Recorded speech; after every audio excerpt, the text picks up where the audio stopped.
Guess who's going to Disney World? It's me. We're talking about trip planning and touring strategies for a weekend trip to Disney World. You're listening to the Tomorrow Society podcast.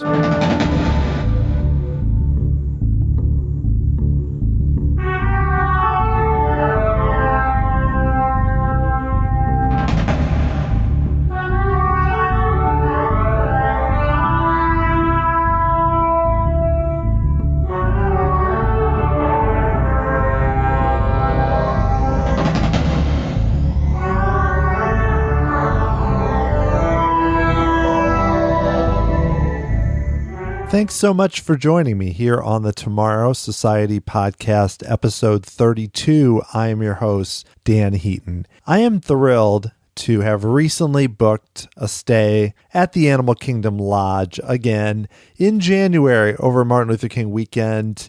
It really just came up maybe 3 or 4 weeks ago. Started talking about it with my wife, and we really enjoyed several years ago when we did just a 4-night stay with 3 park days at the Animal Kingdom Lodge over Martin Luther King weekend, which is busy, but the weather is so good.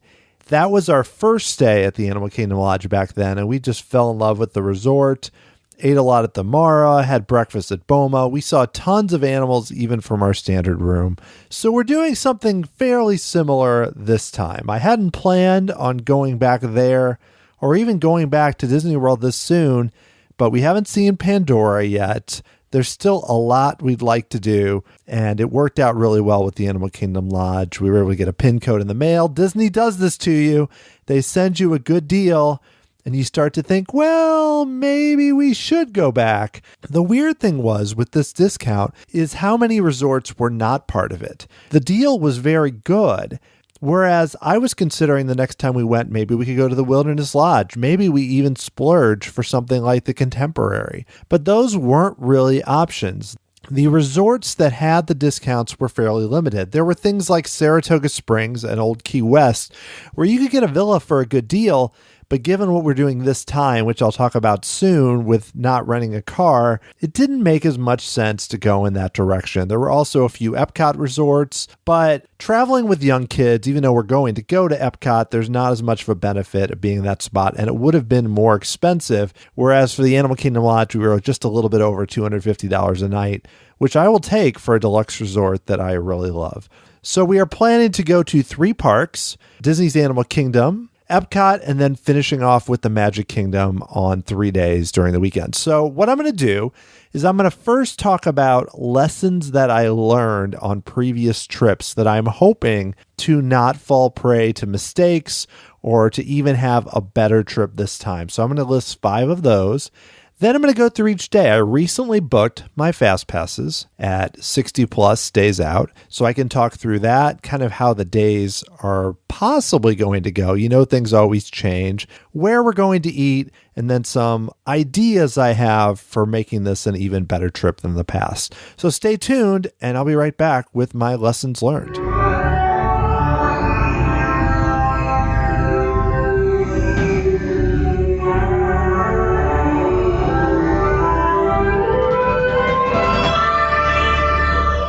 Now, to give a little bit of background, our most recent trip to Disney World was over spring break last year. We also stayed at the Animal Kingdom Lodge then for 6 nights in the savanna-view room and drove down there since we had more time with my daughter's spring break. My daughters are now 8 and 4. They're still fairly young, and you can't really push them too hard. You really have to think about each decision you make, because not just for them, but also it can make the adults very tired. So I'm going to go through lessons mostly that I learned on that trip, just some adjustments to make to this trip, particularly given the time frame and what I'm thinking I'm going to do this time. Number 1, don't drive to Florida. Something I really noticed was how bad traffic was going through the highways. I live in St. Louis, and I was driving down through Nashville, then on I-75, you go through Chattanooga and Atlanta, and it was really difficult. This could have partially been spring break, but especially around Atlanta. We're driving through not on weekends, we're driving through way off rush hour, and still waiting.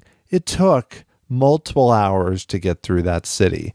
And as a kid, I'm one of those people. I have the same story that so many people around my age do. Each summer, we would hop in the car and we would drive down to Florida. And it's possible that those drives were just as challenging for my parents or whatever. Of course, as a kid, you're kind of oblivious to most of it. But even for me personally, we've made this drive down a bunch of times, especially when my daughter was younger, my oldest daughter was younger, and those drives were fairly easy. This one just really knocked us down a peg on our last trip because you're driving a day and a half. If it's a really exhausting trip, you stop, you stay at a hotel, especially with kids. By the time you actually get to the resort, you're already exhausted. And Disney World trips, as we all know, are very tiring.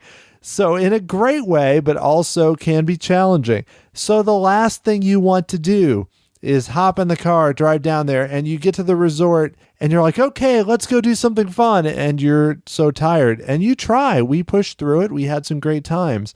But you're setting yourself up for challenges by going that route.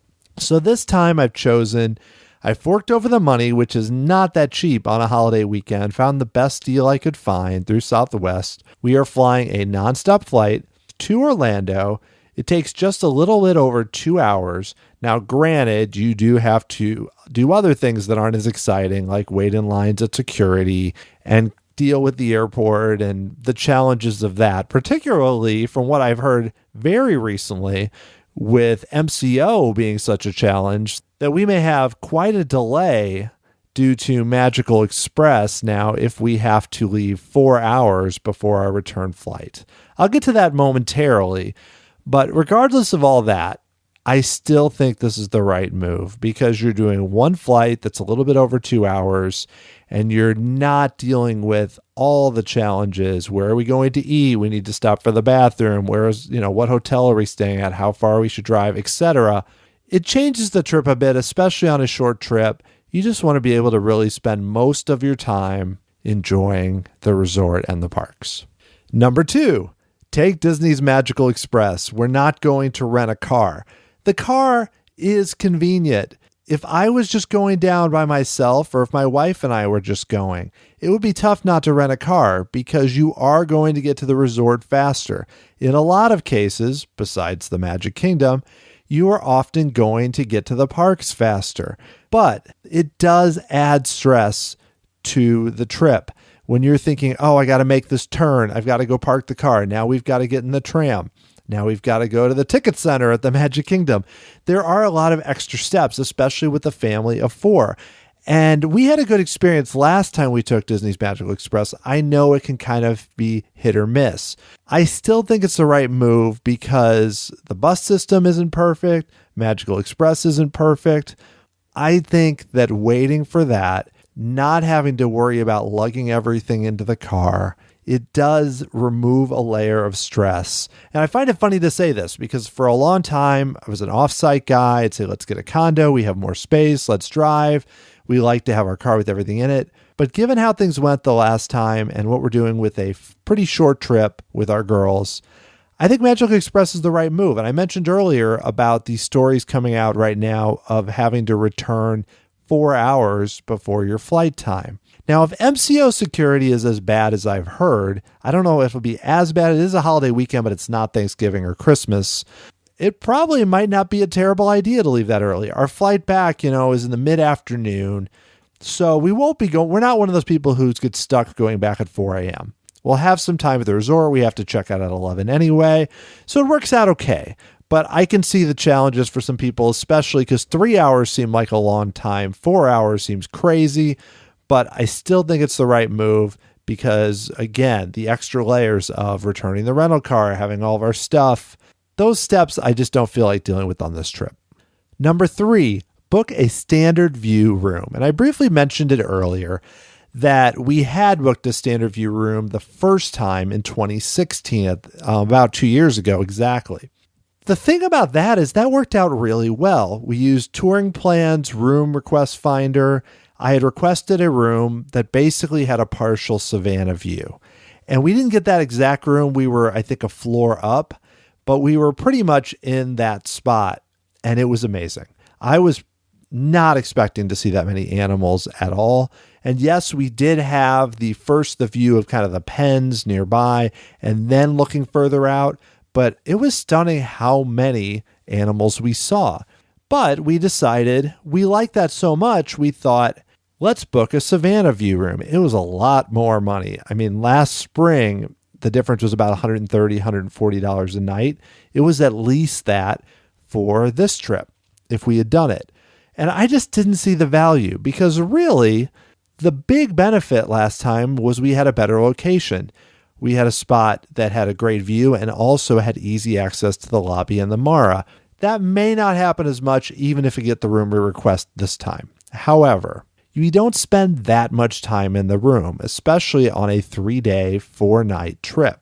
It just is not worth, if you break it out over 4 nights, like about an extra $600 in order to have a slightly better view. And even if we don't luck out with our room request, there are so many common areas, either outside behind the lobby, by the pool, even walking down the halls. I'm not that concerned that we won't be able to see a lot. We're still going to experience the way the lobby is and the food options. Everything else about the resort is still there. It just did not seem to be a good value given that the Savannah rooms are not any larger than the standard view rooms. Number 4, don't try rope dropping the parks. Now this is interesting because this idea that I've learned goes against basically every kind of first-timer Walt Disney World 101 tip that you get. People say, how do I maximize my trip, especially on busy times, like a holiday weekend? The obvious answer is get to the parks early. Get to the parks 30 to 45 minutes before they open. If you want to ride Flight of Passage, get there more than an hour plus before the Animal Kingdom opens. During our last trip, there was one day where at Epcot, where in order to try and do Soarin', Frozen Ever After, and possibly Test Track, we really pushed it and tried to get to the parks well before opening. It didn't work out very well. We got there a little bit before 9. We got stuck in Alliance security. And then by the time we rushed over to Soarin', there was already a 90-minute wait. It just messed up that day. I'm not talking about some amazing touring plan. I'm talking more about our mentality. Because you go into the parks, you run by Spaceship Earth, you rush into the land, you go down the steps, and then you're like, ugh. That just reminded me of how our family is. Some families it's very easy. The kids want to wake up at 5 or 6. So by the time they get to breakfast and they get to the parks, it might only be 8 o'clock. That isn't really the case with us. My girls will wake up early sometimes, but it takes them a long time to get going. Same with my wife. I like sleep. I mean, I'm always the first one up on a trip like this, but that's also because I'm in the most into Disney.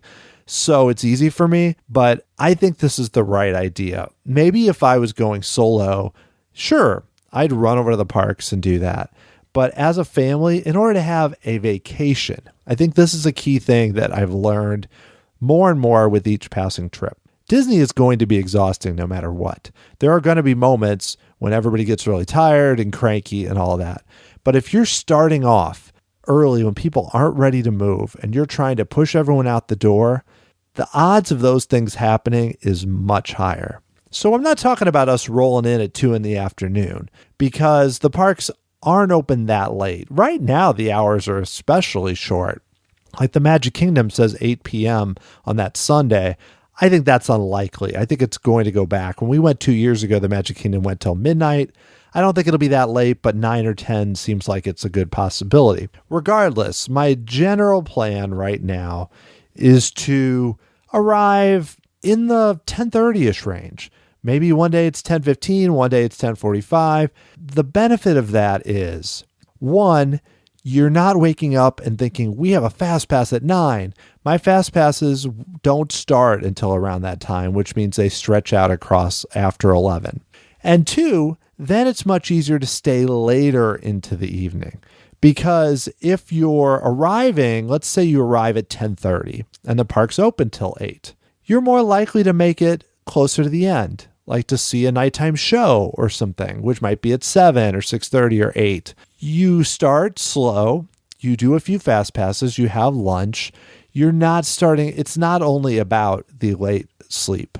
It is about the approach you take. And I'll talk about that a little bit more when I get into the individual park days and what I'm thinking. Number 5, don't try to do everything. Yes, this is another kind of obvious one.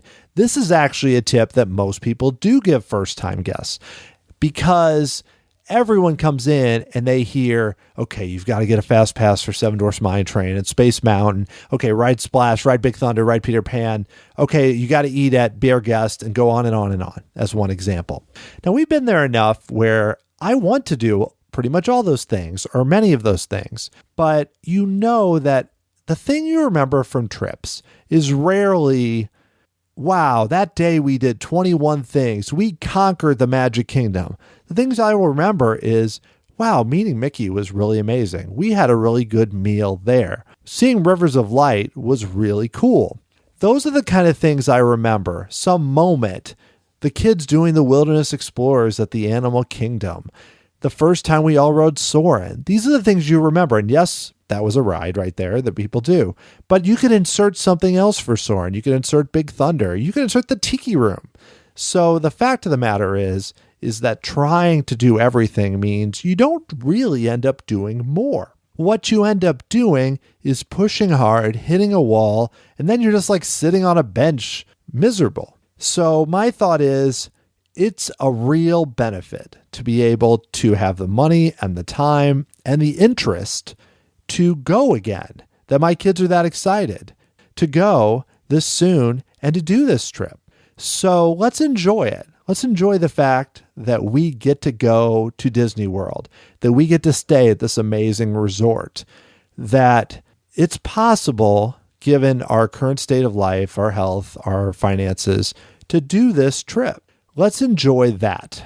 We're going to get to do a lot of the attractions. We'll probably do 90% of what's on a list we make. And that 10%, that'll be there the next time. Last March, we did not get to go on Frozen Ever After. We walked up for our Fast Pass. It was broken. It was down for most of the day. But we ended up doing Soarin' using the same Fast Pass. Like I mentioned, it was cool. We did it that night. So things just have a way of working out, especially if you have the right mentality. If you go in with a commando mentality, that can be great. Let's say I was just hanging out in Orlando for work and I had 8 hours free. I would push that like you wouldn't believe, and I would feel fine with it. You can't do that with 2 kids, with your family. So that's really the driving force for me going into this trip. And I'm approaching it that way from every angle, from where we eat, from how I treat it in terms of things I might talk about on the podcast or things I cover. I'm going to enjoy this trip, whatever we do. And that's really the goal going forward. All right, well, now I'm going to talk through each day of this trip. It's technically 5 days, though the travel days are on both ends. So day 1 is a travel day. We are departing on a Thursday. We're going to fly out in the afternoon. That gets us into Orlando. We arrive at MCO a little after 7. That's a little bit late because you still are adding in Magical Express, which is going to take, best case, an hour, hour and a half. So let's say we get to the Animal Kingdom Lodge around 8:30 or 9 o'clock. That's pretty late, though it is Eastern time, so it won't feel as much that way. But my plan there is I'm not scheduling an ADR. This, again, all of these decisions, a lot of those are going to fit with kind of the enjoy it, take it easy, don't try to do everything push that I just talked about a few minutes ago. I'm going to we'll go to the Mara, we'll have dinner. I love that place. That's one of my favorite places at Walt Disney World. It sounds weird given all the cool things there are. I love the convenience. I love the options. It's rarely crowded. We could eat there every day when we're at the resort, and I wouldn't feel like we'd missed anything. The key is making it easy. We're not going to Disney Springs the first night. I really want to spend time in the future checking out so many of the restaurants there.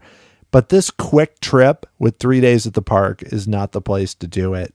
The general idea, again, with this first day, get settled in. Our bags are likely going to arrive pretty late in the evening. Get everybody set up. Bags arrive. Enjoy a dinner. Go to sleep. Easy day. Get ready for the start of the trip. So the Friday, day 2, will be at Disney's Animal Kingdom, and there's several reasons why I made this choice. The first is I wanted to look at parks that had extra magic hours and avoid them. Not because that's always the wrong idea. On a short weekend trip, generally it may be a good idea to use the extra magic hours. There were no evening extra magic hours, however. And going back to what I talked about not rope dropping, the extra magic hours are not going to be our friends on this trip, because if we're not getting there early, if we stroll into a park even, let's say, at 10 a.m., and people have been there for 2 hours, it's going to be even crazier in terms of what's been done and how things are going.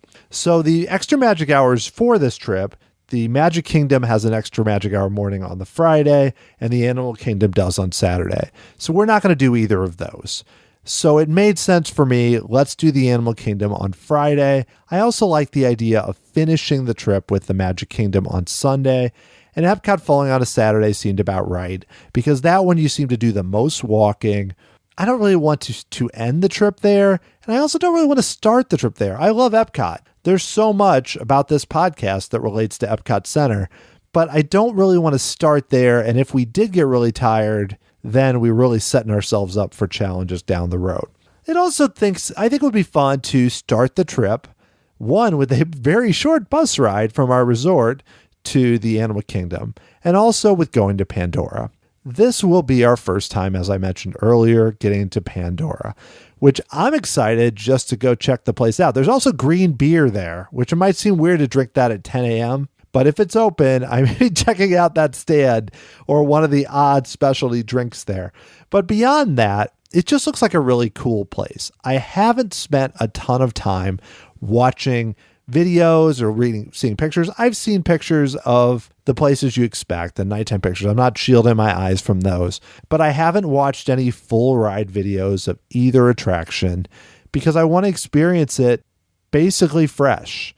Now, the challenge there for this was with the FastPasses. We were booking this 61 days out from our trip. Now, some people would have a bigger advantage because they're booking, let's say they arrived a week earlier. They're booking theirs 66 days or 65 or whatever the number is. So getting Flight of Passage was going to be a challenge. And if we got it, I run into another issue because I would ride it. My daughter would ride it. However, my wife gets motion sick. While she's okay on Soarin', I don't think it's wise to, from what I've heard, to have her ride Flight of Passage. And my younger daughter is not tall enough because you have to be 44 inches tall. So the options were with the FastPass, you can only choose one from Pandora, was to either split us and have 2 of us do Flight of Passage and 2 do Navi River Journey. I didn't really like that idea, especially first time at Pandora. I don't like just us running in different directions. Or 2, basically put us all on Navi River Journey and then see what we can do. And that's what we ended up doing. And I'm okay with that. Another thing that really solidified the decision was when I actually logged in. I woke up slightly before 6 a.m. here Central Time. It was on a Sunday, actually. I looked it up and Flight of Passage had availability, but it was at 6 p.m. Navi River Journey was any time we wanted, basically. And I didn't really want to set it at that point. My thought is we're not going to rope drop Flight of Passage. We're never going to be able to do that standby. We're probably not going to do standby Navi River Journey either. And I thought, let's start at Pandora. This is the thing we want to see. We don't really want to wait until 6 p.m. So why not we put all 4 of us on Navi River Journey in the morning, probably the first attraction we do when we arrive. I'm probably not going to do Flight of Passage. Now, there's always a possibility of getting a day of FastPass, especially if it's just 2 of us.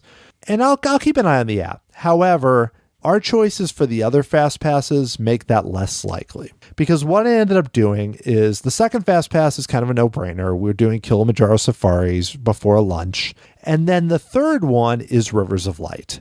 Now, I know that you can wait in standby and do Rivers of Light. I'm not sure it's as popular or as busy as it would have been when we went over spring break. It had just opened shortly before. But my thought is, let's just lock this in. Then we don't have to be worried about getting in line.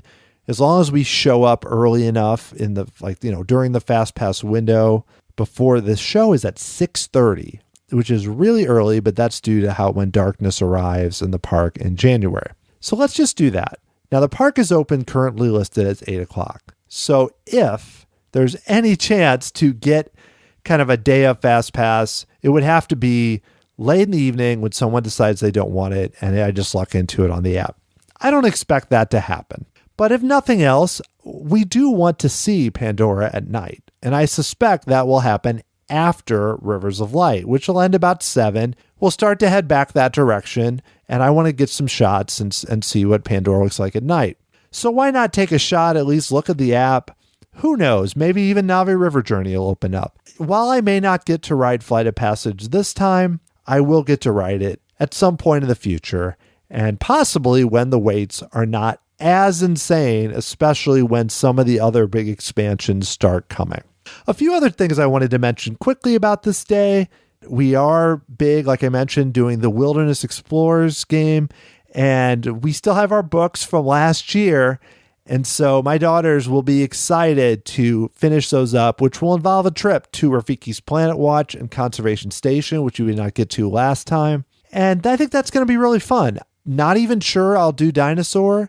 Probably will do Expedition Everest, but the goal is really going to be Pandora, Rivers of Light, and doing Wilderness Explorers, seeing some animals, having a lot of fun.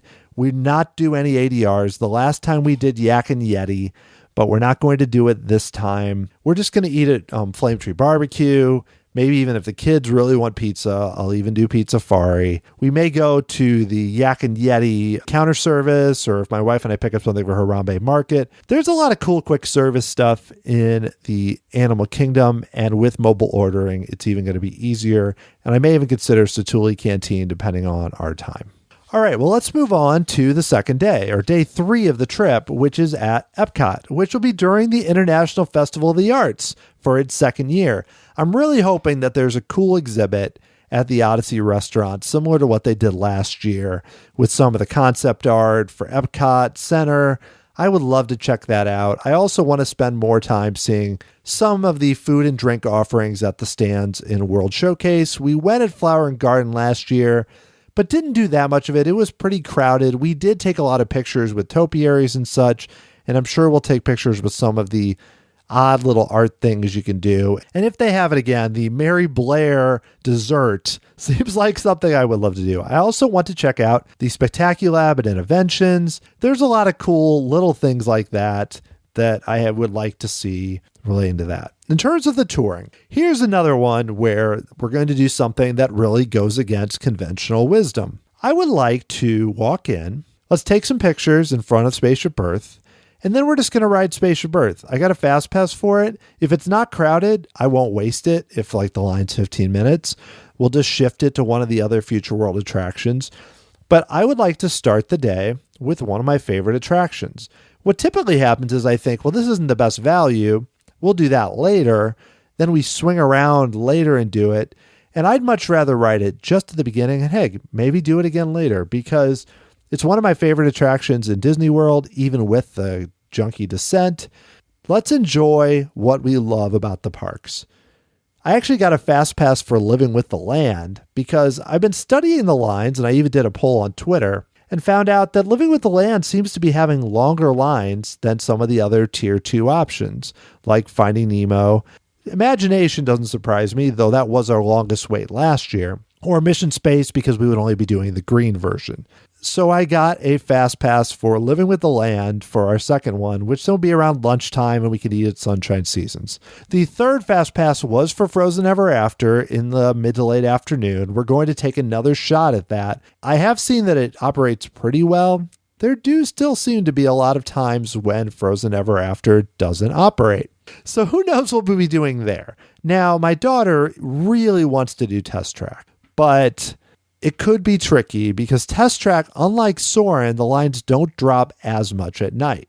Now, I know Test Track has single rider, but one of the draws for her is designing the car, which I know that goes very differently with single rider, and then she wouldn't be able to ride it with me. So this may be a case where by doing it this way, our options are going to be waiting in, 45, 50 minutes at very late at night. I mean, late meaning 8 p.m. We're talking kid time here. Or using the app and if getting lucky. I'm not too concerned about Soarin' because I feel like most nights when I check, Even we've seen some busy days. Around 7, 8 at night, sometimes even during the day, the line might drop to 40 minutes, 35 minutes. And with the third theater, it doesn't seem as difficult. Test track may be more of a challenge, but again, that is something we really want to do. So we may have to wait in line for it, but I'm not going to lose my mind trying to come up with the brilliant touring strategy, because doing that, one, it drives me a little crazy. As if you're a Disney person that is into strategies and all those things as much as me, this kind of craziness is probably something that you understand. And two, I just want to do a little more go with the flow. Yes, we're going to use FastPasses. I'm going to take advantage of the app. We're going to do things smart. We're not going to wait in super long lines.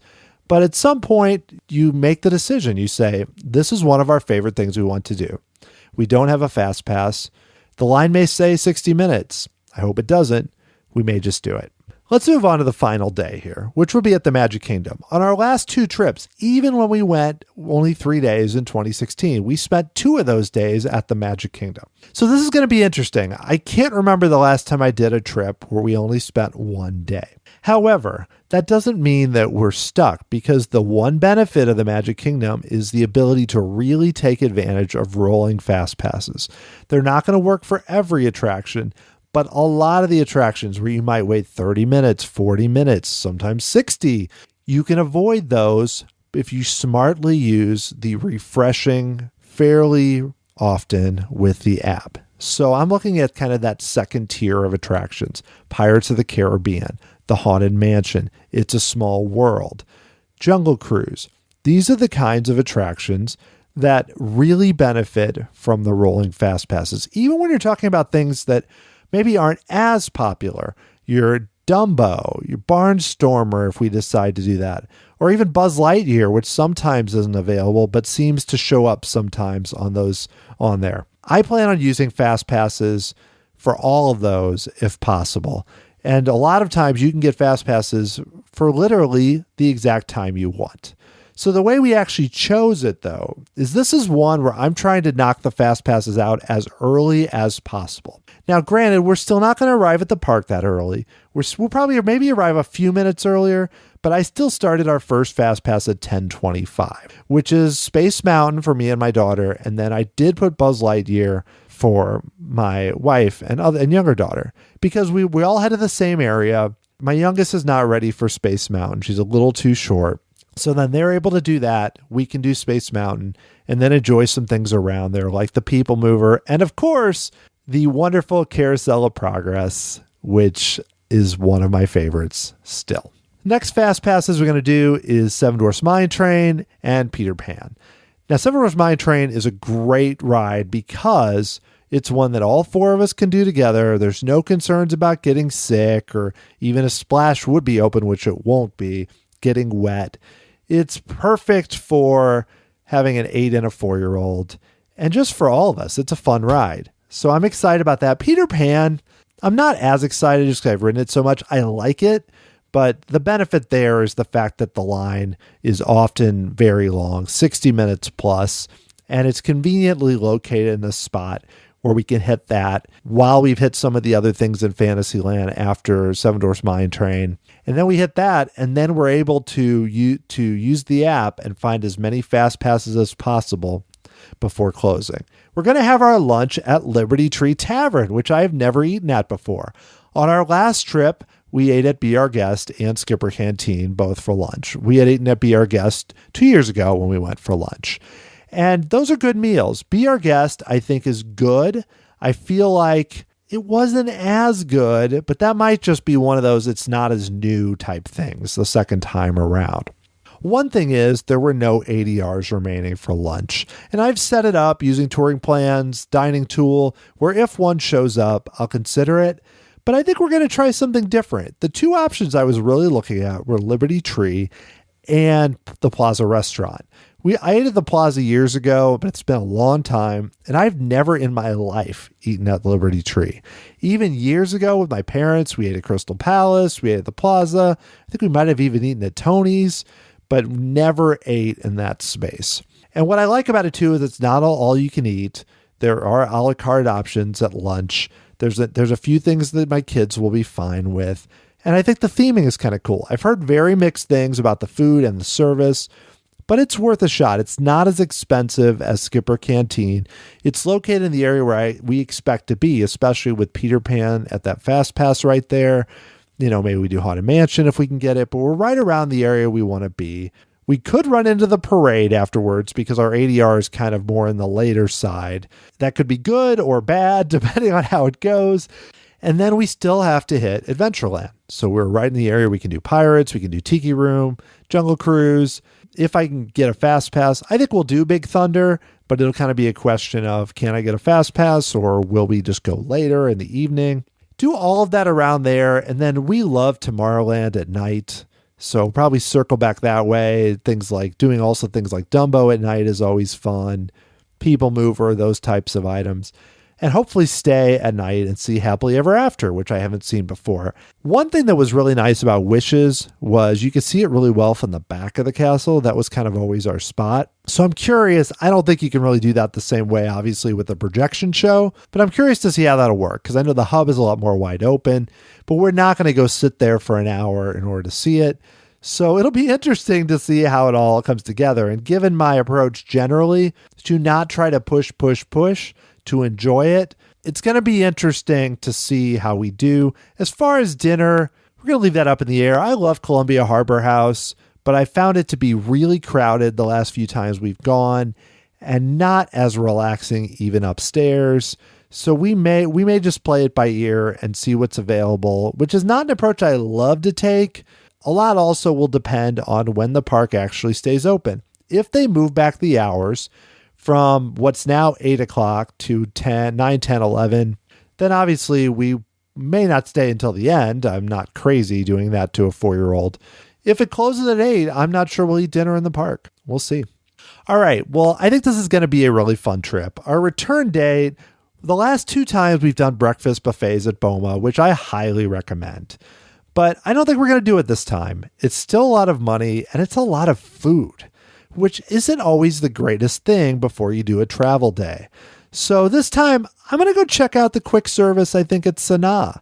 It's nothing incredible. A lot of it is stuff you can just grab and go or grab and sit down.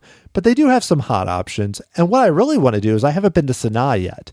Now, I know this is not the same as going with the bread service, but I just want to go sit down and experience it and then maybe plan a future trip where we actually get to eat dinner there or something like that. Depending on the weather, if we have time, maybe we'll swim that morning.